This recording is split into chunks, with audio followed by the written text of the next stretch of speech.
ছাত্রছাত্রীদের জন্য আজকে একটা দারুণ প্রসঙ্গ নিয়ে আলোচনা করব, মাইন্ড ট্রেনিং। হ্যাঁ, mind training for focus and concentration improvement. ছাত্রজীবনে এই যে মনোযোগ আর একাগ্রতা, এটা কিন্তু বৃদ্ধি করা খুবই দরকার। আর সেটা করতে গেলে কিন্তু মনের লাগাম নিজের হাতে রাখতে হবে। এই যে তথ্য প্রযুক্তির যুগ, এই যুগে আমরা বড়রাই পারি না তো ছাত্রছাত্রীরা। মনকে এক জায়গায় স্থির রাখা খুব বড় একটা চ্যালেঞ্জ সবার জন্যে।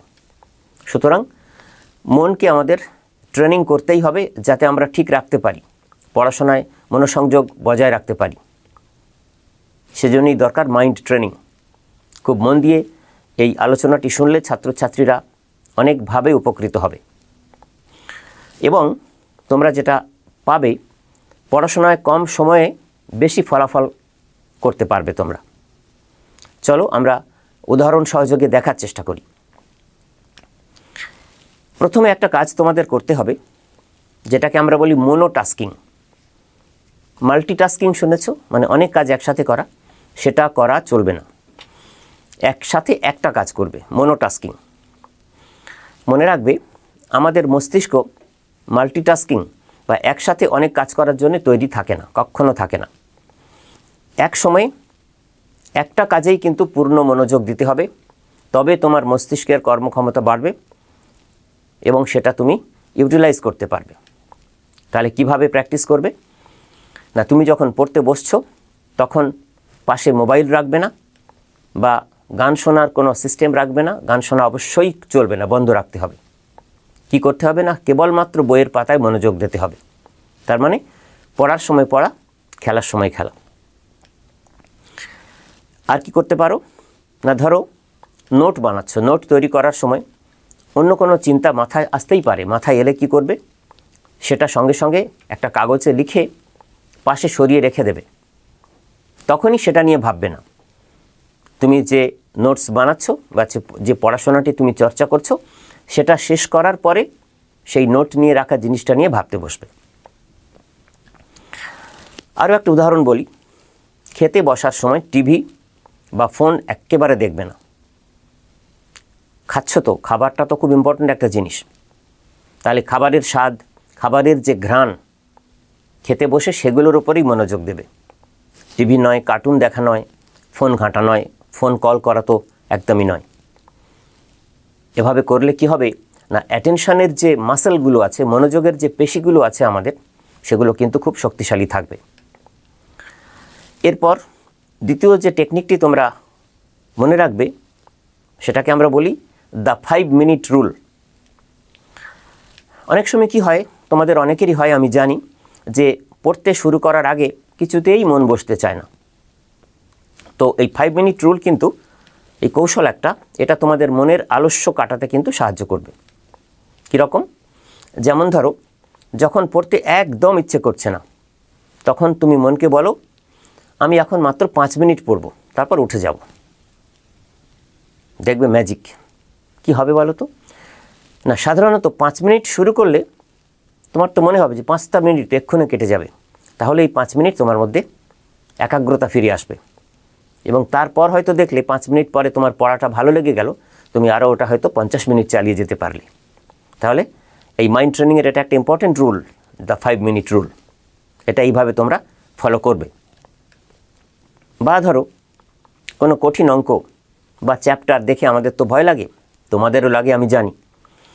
তো সেই সময় ভাবো যে আমি আজকের শুধু 2টো অঙ্ক প্র্যাকটিস করে বন্ধ করে দেব, বা এই চ্যাপ্টারের 2টো প্যারাগ্রাফ পড়ে আমি পড়াটা শেষ করব। এই যে 5 মিনিটস রুল, 5টা মিনিট। এবার পড়তে পড়তে যদি ভালো লেগে গেল, তখন তুমি পড়তে থাকলে সেটা তো আরও ভালো। এছাড়া যেমন ধরো কোনো বড় অ্যাসাইনমেন্ট, ভয় লাগে তোমাদের, কিভাবে করব, পারবো কি না, তখন নিয়ে বসতে ইচ্ছে করে না। বড় অ্যাসাইনমেন্টগুলোকে ছোট ছোট 5 মিনিটের অ্যাসাইনমেন্টে ভাগ করে নাও, ছোট ছোট টাস্কে ভাগ করে নাও। দেখবে করতে সুবিধা হবে, করতে ইচ্ছেও করবে এবং সফলভাবে নির্দিষ্ট সময় তুমি করেও ফেলবে। 3 নম্বর মাইন্ড ট্রেনিংয়ের যে টেকনিক্স আমরা আলোচনা করছি, 3 নম্বর যে প্রসঙ্গের কথা বলবো সেটাকে বলা হয় মাইন্ডফুল ব্রিদিং, মাইন্ডফুলনেস ব্রিদিং।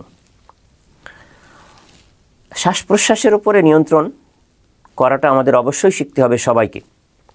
যারা নিয়ন্ত্রণ করতে পারে, তাদের মন যদি বিক্ষিপ্ত থাকে, তারা কিন্তু সঙ্গে সঙ্গে চাইলেই বর্তমান মুহূর্তে ফিরিয়ে আনতে পারে।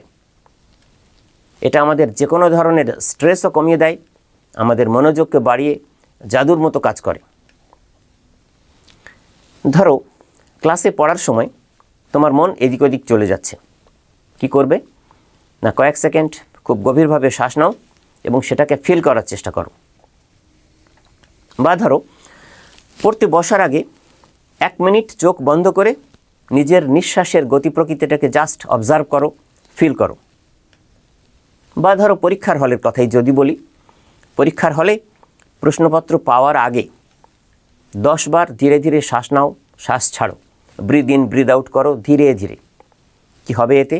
তোমার মস্তিষ্ক শান্ত হবে এবং পরবর্তী সব কাজগুলো, পরীক্ষার উত্তর লিখতে যাওয়ার আগে ভাবনা দেখা কোন প্রশ্নটি আগে উত্তর লিখবে, এসবগুলো ধীর শান্ত মস্তিষ্কে কিন্তু তুমি সিদ্ধান্ত নিয়ে লেখা শুরু করতে পারবে।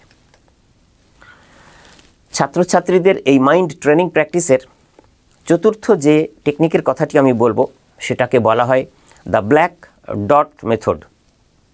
এটাকে অন্যভাবেও বলা হয় ফোকাস পয়েন্ট মেথড। কীরকম না, আমাদের যে দৃষ্টি, তোমাদের যে দৃষ্টি, সেটাকে যদি একটা নির্দিষ্ট বিন্দুতে স্থির রাখতে পারো তাহলে মনোসংযোগ বাড়বে। তো এটা একটা প্র্যাকটিস। এই অভ্যেসটা যদি তুমি করতে পারো তাহলে মন বিক্ষিপ্ত হওয়ার প্রবণতা কিন্তু কমে যাবে। কিভাবে প্র্যাকটিস করবে এটা? এই ফোকাস পয়েন্ট প্র্যাকটিস না, একটা সাদা কাগজ নাও A4 সাইজের, সেখানে একটা বড় কালো বিন্দু এঁকে রাখো এবং সেটা টেবিলের সামনের দেওয়ালে টাঙিয়ে রাখো।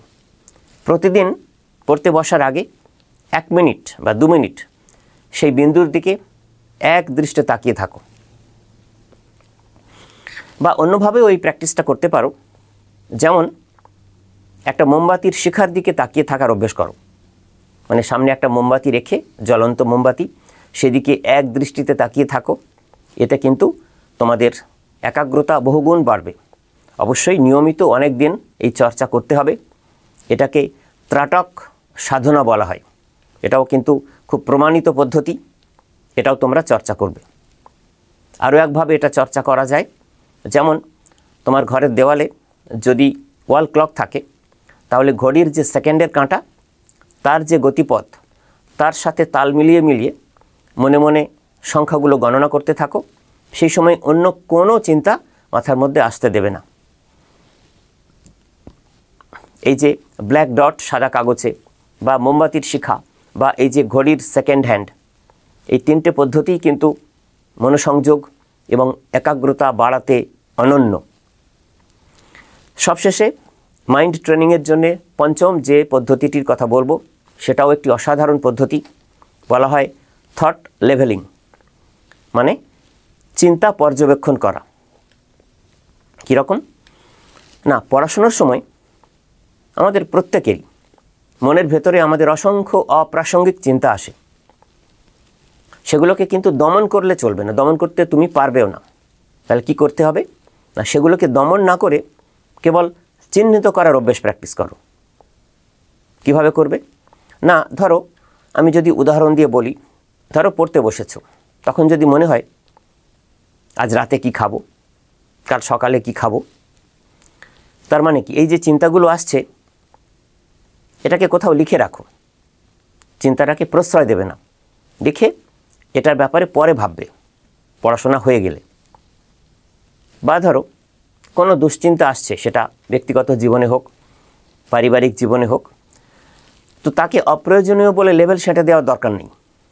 তাকে বরং মনের এক কোণে জায়গা দিয়ে সরিয়ে রেখে দাও, পরে সেটা নিয়ে ভাববে তুমি কিভাবে সেই সমস্যার সমাধান করবে। আরও একটা পদ্ধতি কাজে লাগে এই থট লেভেলিংয়ের ক্ষেত্রে। প্রতিদিন ঘুমোতে যাওয়ার আগে অন্তত 5 মিনিট সারা দিনের চিন্তাগুলোকে খুব নিরপেক্ষভাবে বিশ্লেষণ করো। করার পরে পরবর্তী দিনগুলোতে তুমি কি করবে কি করবে না সেগুলো বুঝতে তোমার সুবিধে হবে। এতে তুমি তোমার মনের আবর্জনাগুলোকে পরিষ্কার করে নিতে পারবে। সুতরাং এই মাইন্ড ট্রেনিংয়ের যে 5টি পদ্ধতির কথা বললাম, খুব সহজ সহজ পদ্ধতি, সেগুলো তোমরা চর্চা করো, একাগ্রতা বাড়িয়ে শিক্ষা জীবনে চূড়ান্ত সাফল্য অর্জন করো।